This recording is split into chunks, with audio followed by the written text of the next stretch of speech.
fiction, science fiction, horror, fantasy, crime, LGBT, thriller.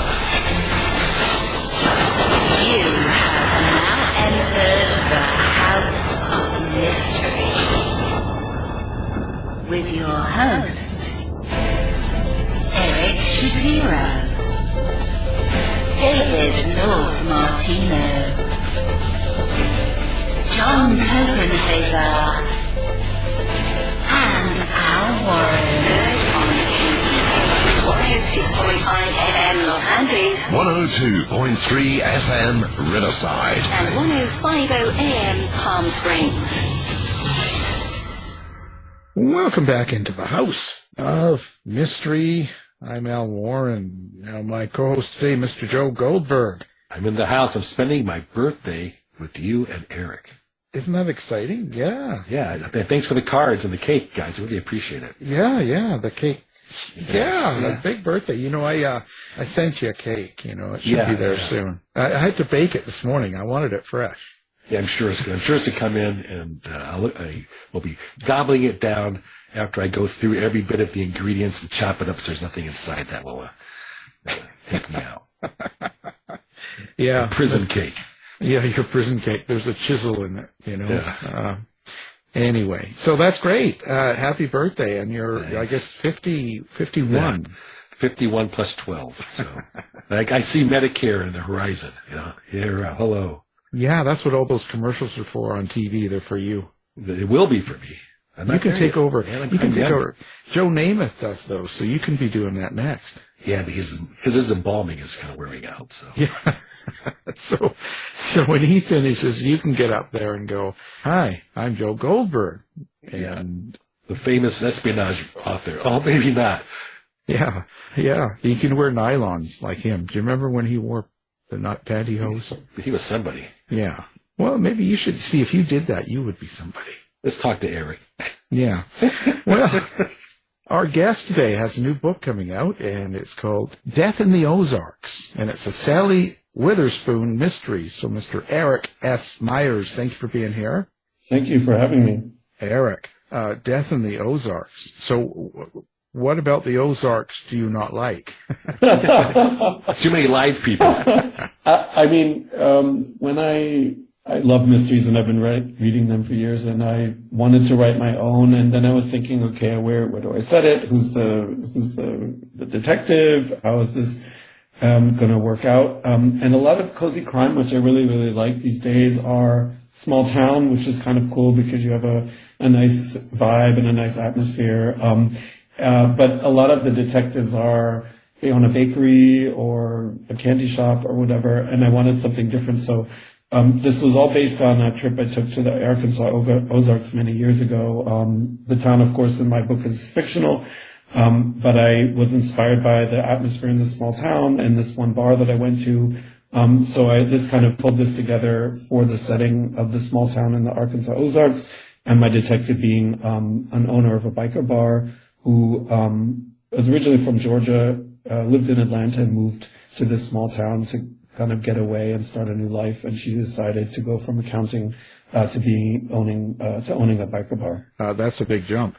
So who is Sally Witherspoon? Are you Sally Witherspoon? No, with mysteries, you kind of have to craft or come up with a structure before, at least the way I wrote it, because you really need to figure out, who's the detective, but also who are the characters, who's the murderer, murderess, why did they do it? And I came up with a few options. But basically, the story kind of just told itself. I think, as I said, the basis of Sally Witherspoon was the town that I visited in the Arkansas Ozarks, and this bar, and I went to a couple of bars that I went to were these sort of cafes, and I guess a vibe of those people, and the town, but she's not really somebody, I don't own a biker bar, I'm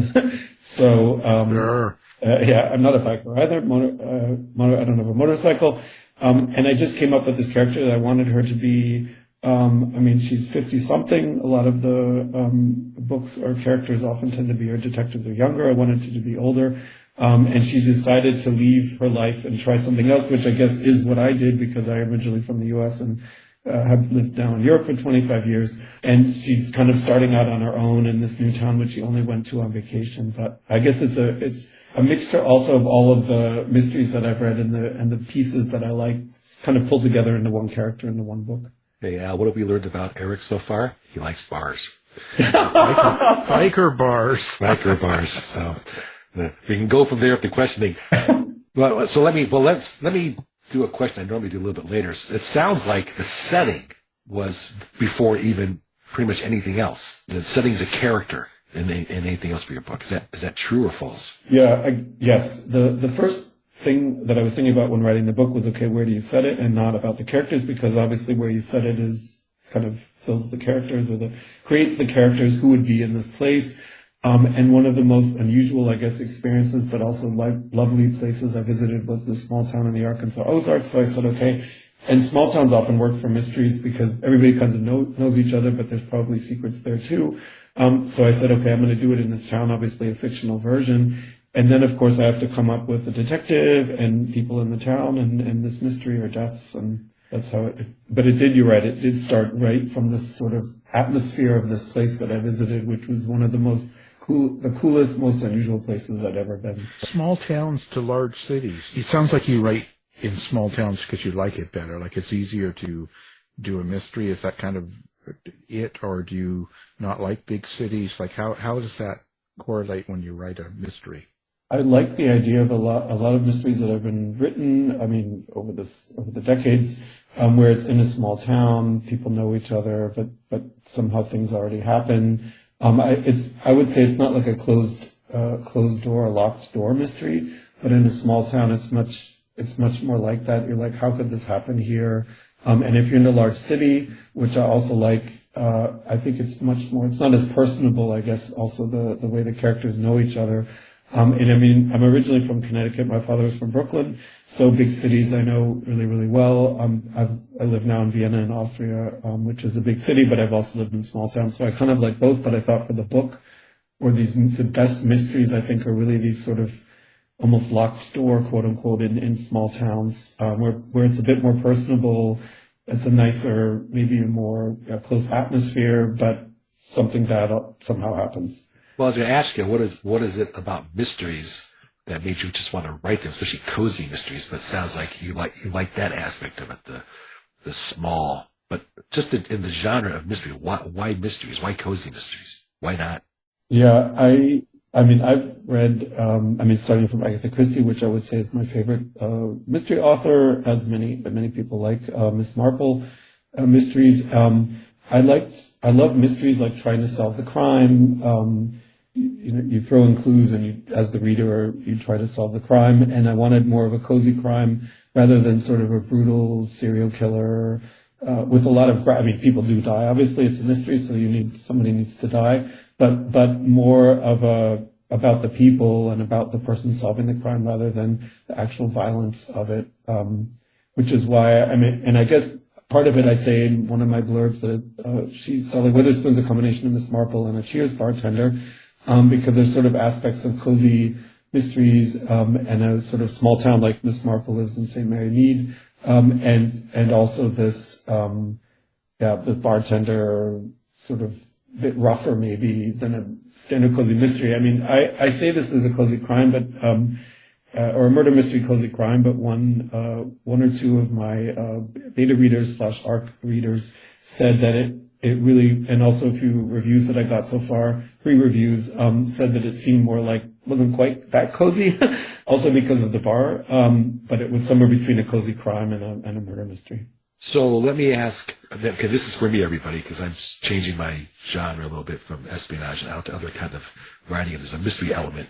Did you know where you were going? Did you know Sally when you started? You said that you had it plotted out, but did you really have it go? I just need to fill in the blanks now, or did you just write and say the story came to you as you were going? How do you write a mystery? Is the kind of the question. How I wrote the mystery was I did create sort of a framework. So I had a list of characters, like who are the detectives, the police in the town, who are the other characters, who is Sally. I did descriptions of many of the main characters. I thought about also what would be options for who was the murderer, why, and with what, to quote Clue, the game.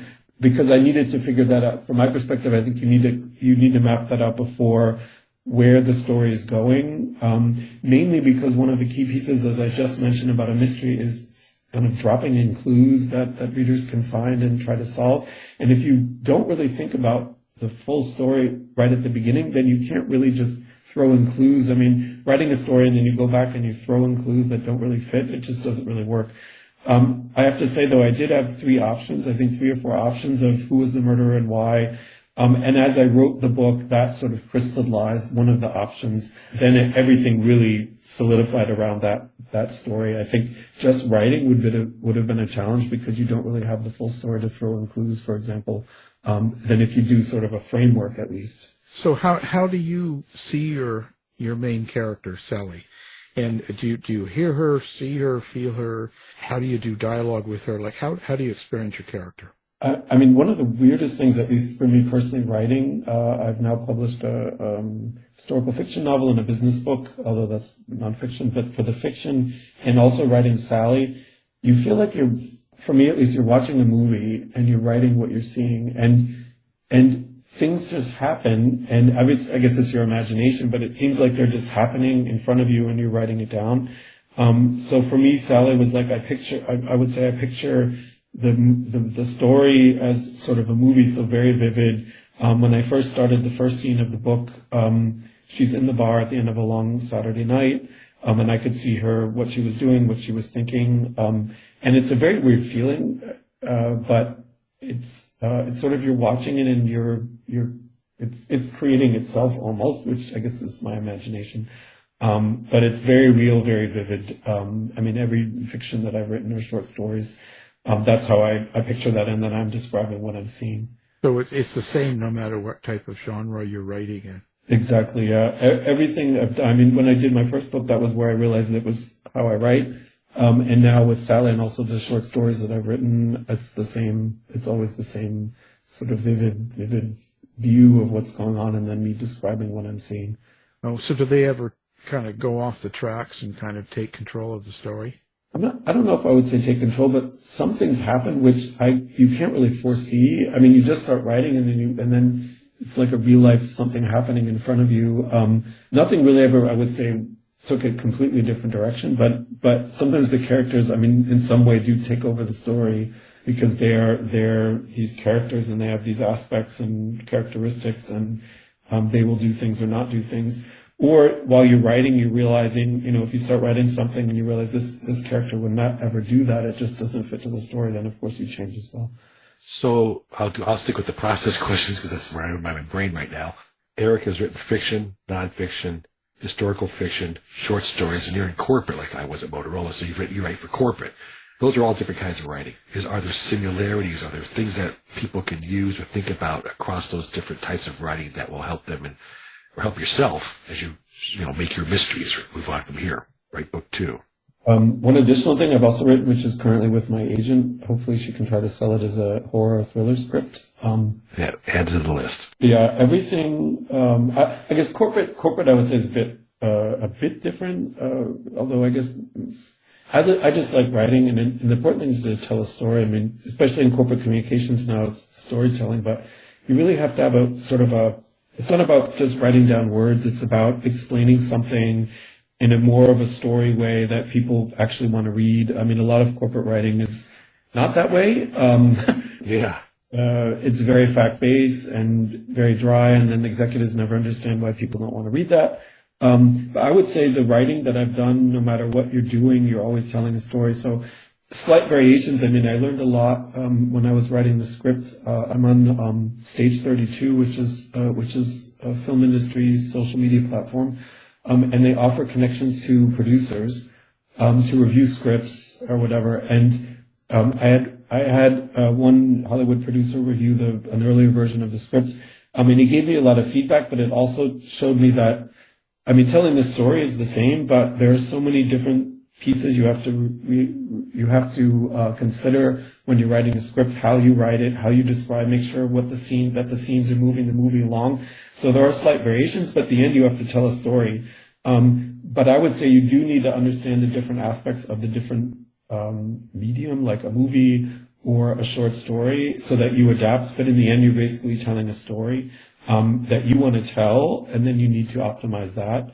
And I think for me, at least, the main reason for writing was not to be a best-selling author, but was really to tell a story. And particularly my first book, the historical fiction, my goal was really to show myself that I can finish a manuscript, and it was a story that I wanted to tell. And I think one other aspect of writing too is write what you want, write the story that you want. Too many times I've seen authors who, I would say this also is a lot also for the film industry these days, or TV.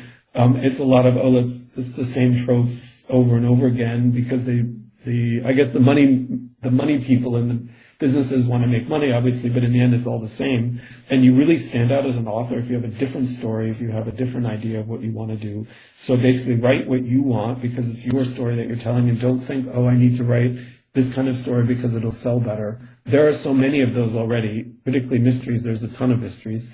You want to try to stand out with a slightly different story that people will say, wow, that's something new.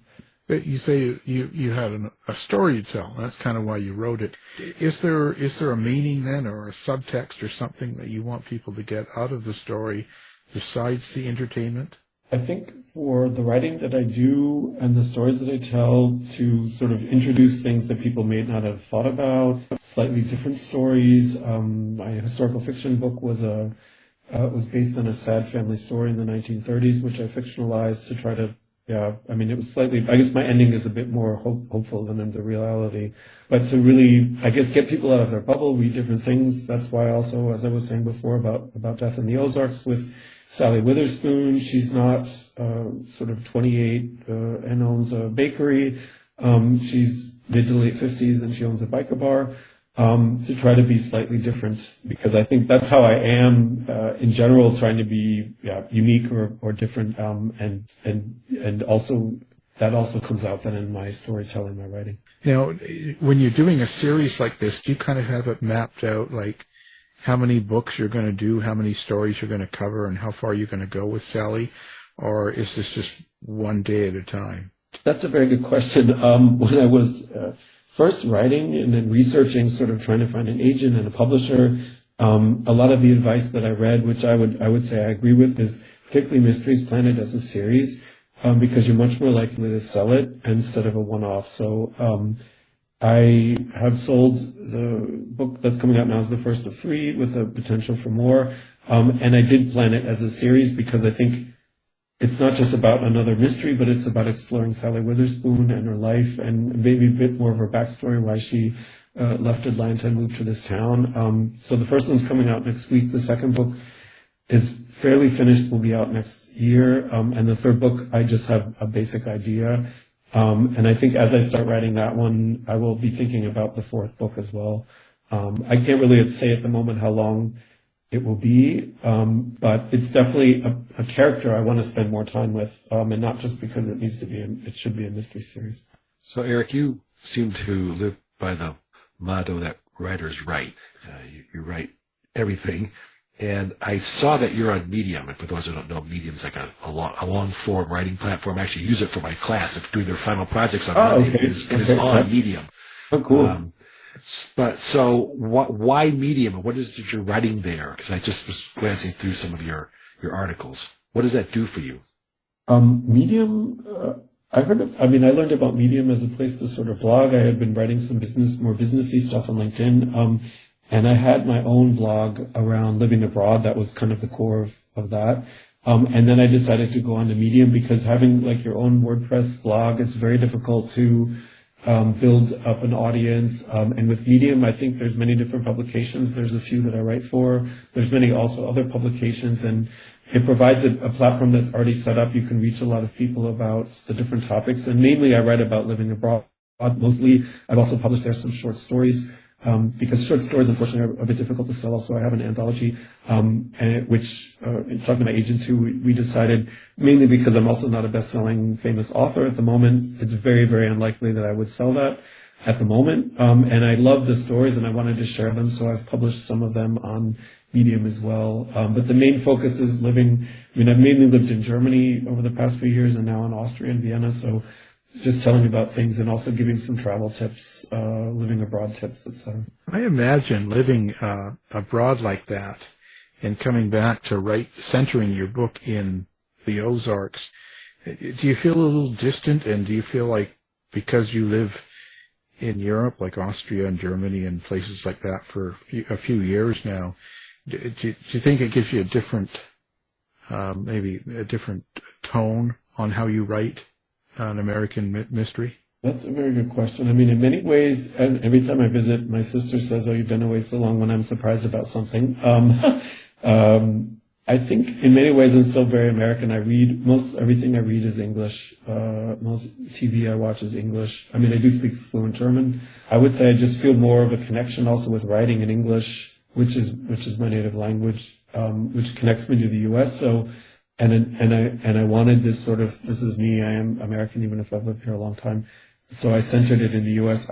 I mean, I would say I'm probably more European than some Americans, but in many ways I'm still very American, and have this connection also with the language. I think when I was thinking about places to set the book, I mean, theoretically I could have said, okay, I'm an American abroad wherever, which would have been basically me. But I decided to set it in the U.S., in a place I'm not even from. I'm originally from New England, Connecticut, so I think it was maybe that was a bit of the exotic, because I'd been to this small town and it was really this, as I said before, this unusual experience, really nice experience. So a different place that I didn't really know that well, but I did visit, which I think is, I guess helped obviously to create this fictional version. But I would say there's still that connection to the U.S. So living in Europe and being an American, do you think about, as you're writing, social sensitivities, or are your writers sitting over your shoulder as you're putting it together? Are you thinking about them in what they would accept or not accept? I would say that's always in the back of my mind. I mean, how a setting is, and obviously I tried to be, particularly for this Ozark town. I mean, it's fictional, but I try to create it as, I guess, nicely as I can. In the second book, there's a much more of social topics.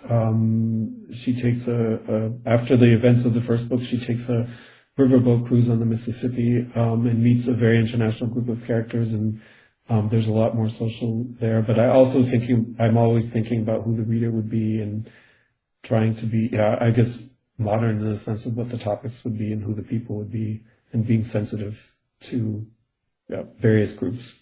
So writing a lead female character as yourself and being a male, how do you research or go about doing that? I guess I'm not research, but I based her on, I mean, an amalgam of people I've met, this bartender, and a lot of the books I've read. So it's kind of brought every experience and thing I've read together into this one person. And I also had some beta readers and also ARC readers who were female. And I would say one of them, she writes a wonderful cozy crime series. She really appreciated the fact that, this Sally is not 25, but mid to late 50s. And she really takes control of the situation. And I never thought about this, but she said a lot of the crimes that she had read with similar characters, the character isn't really the main character. They are the detective, but in the end, somebody else solves the crime. And she loved that this was a very strong female character trying to solve the crime. So I was glad that she said that, and I appreciated that.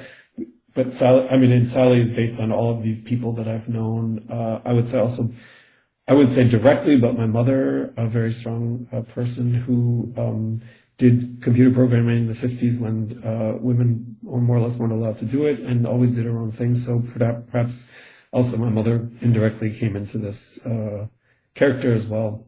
Now, are you writing, when you're doing this series, have you got kind of a Bible or some sort of notepad where you're going to keep track of characters and all the different little intricacies about them and stuff, so that if you get down book 4 or 5, you don't forget or make mistakes? I do make notes, detailed notes, as I mentioned before when I was planning the first book too. I really tried to write down as much as possible, because particularly when you have a series, you can't, she has a long sort of graying ponytail. She suddenly can't have, she could color her hair, I guess, but she can't be a completely different person with really different colored eyes. So that's really important that you fit.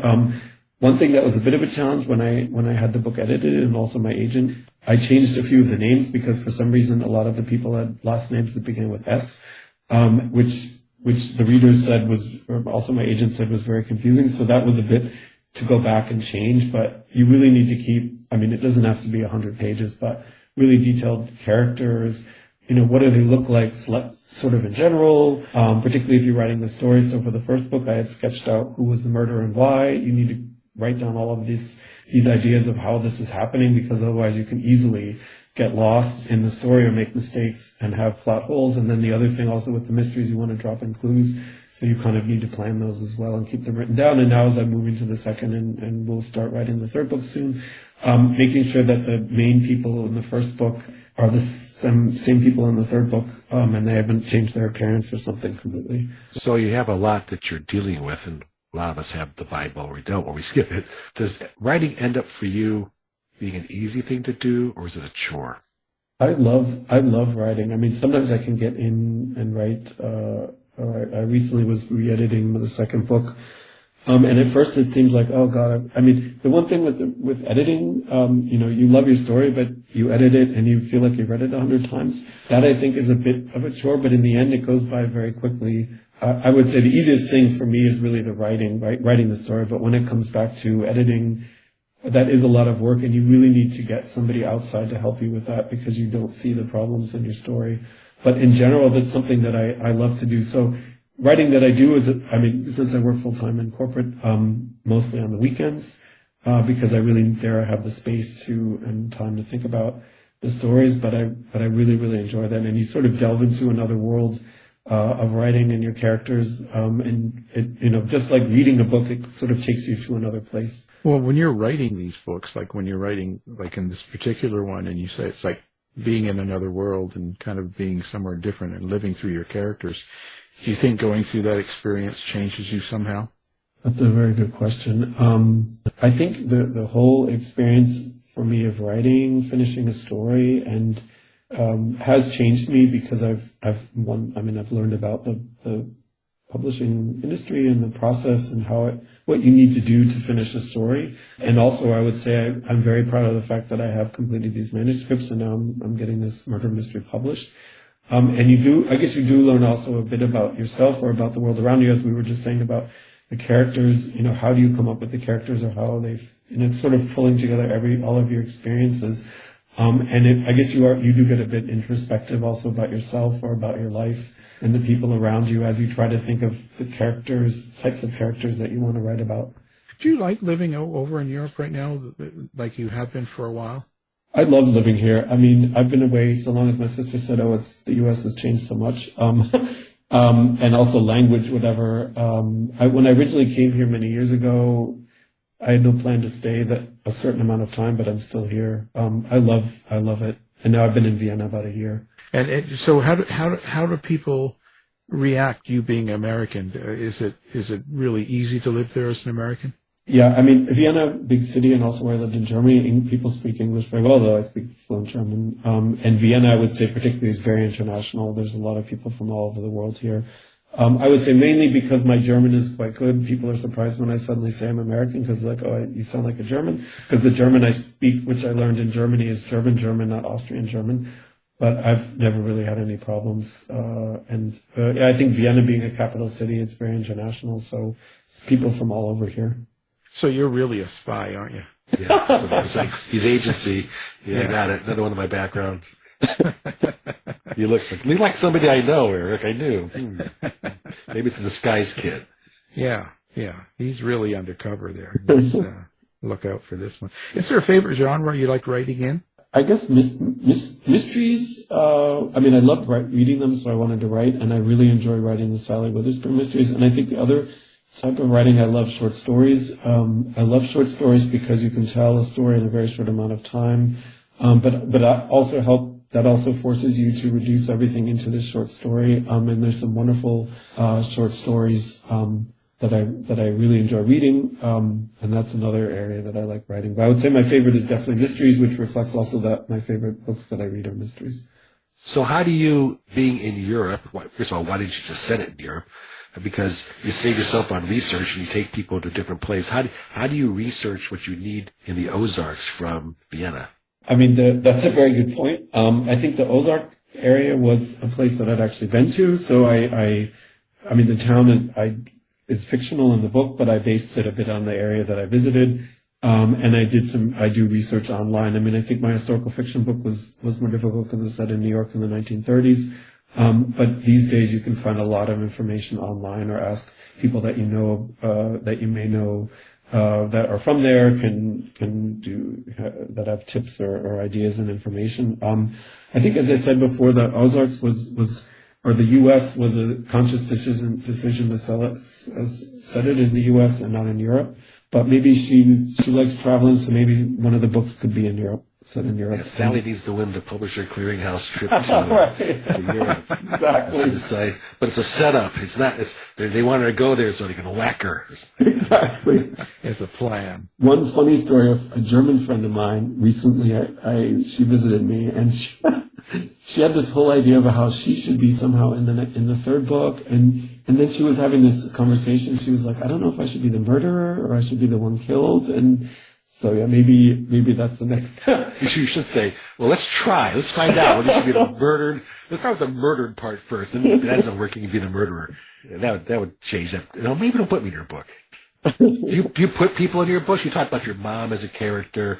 Do you put friends? I mean, you say they're a conglomerate, but do you sort of say, okay, this is you, Bill. This character is you. I don't think. I think my mother maybe influenced. I mean, and I've not thought consciously about this until you asked. Influenced maybe Sally a bit, but it is there. None of them are really people that I know. There may be aspects of people that I know that are in characters, but nobody I would say, oh, that's X or Y. As far as I can consciously say, I try to keep it a bit separate, and they're really either completely different characters or just a combination of aspects. You should kill off someone that's really Right. Hey, Bill, remember that time you stole my golf clubs? You're going to the bottom of the swamp in the Ozarks, buddy.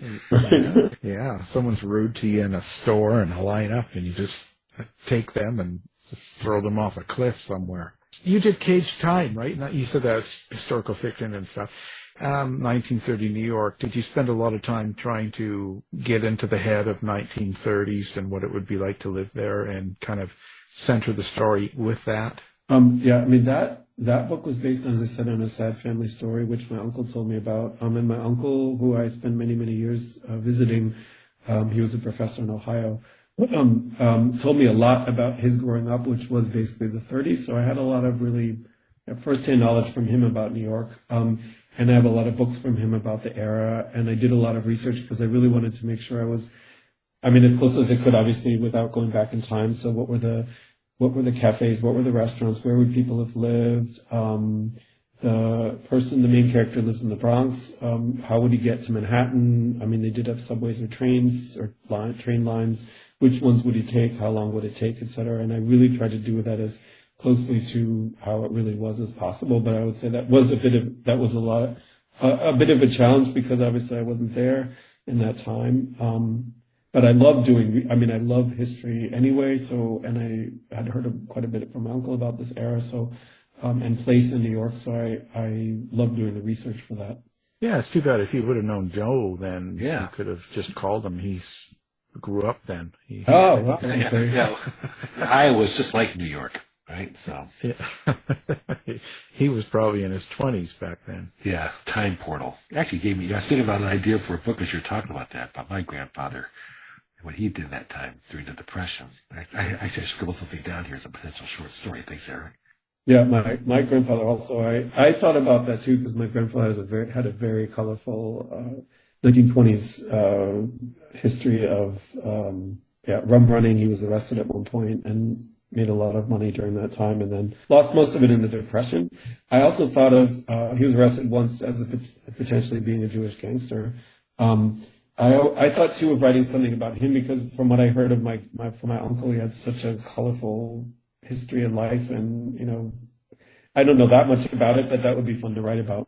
Yeah, and it's good. I love doing the old stories too and kind of going through the papers daily and kind of reading all the articles. You pick up so much information from how they reported it, how they talked about things, what was important.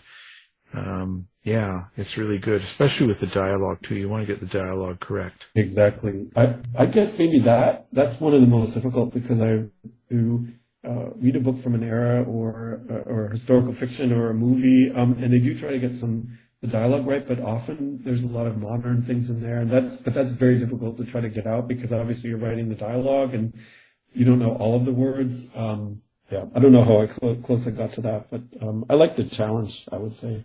Yeah, you want to at least give it a good effort and make it so it's, so that you can get into it. Otherwise, it can throw you right out of a story if there's something really, really bad in there and stuff. So what's next? What's coming up next for Erik? Tuesday, on December 12th, my Death in the Ozarks, my first murder mystery, will be published, and the next book, Murder on the Mississippi, will be published next year. And I mean, I have many, many novel ideas, but I think with writing, you need to focus.